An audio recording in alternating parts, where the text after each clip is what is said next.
Pierre Rondeau, j'aimerais qu'on aborde quand même cette dimension qatari finalement du Paris Saint-Germain.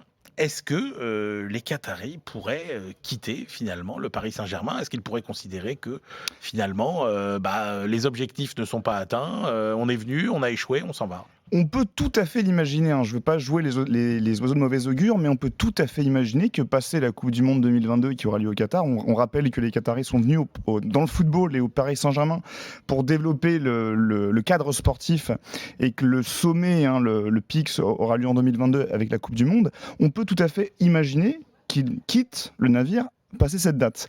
Mais il y a quand même un élément à prendre en considération, c'est qu'au-delà des investissements sportifs sur les joueurs, les Qataris ont aussi énormément investi sur les infrastructures. Il va y avoir un nouveau centre de formation au Paris Saint-Germain, le Parc des Princes a été rénové et la marque PSG a aussi pris une valeur extrêmement importante sur la scène internationale.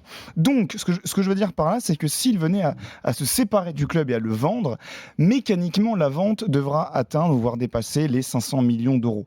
Pour acheter un club aujourd'hui comme le Paris Saint-Germain, il faut au minimum débourser 500 millions d'euros. Donc les seuls investisseurs qui seront intéressés par le Paris Saint-Germain, si les Qataris venaient à le vendre, ça sera mécaniquement des investisseurs avec un très gros capital financier. Donc je rassure les supporters du PSG, si et seulement si les Qataris désirent partir, le nouvel investisseur, le nouveau propriétaire sera lui aussi un investisseur puissant.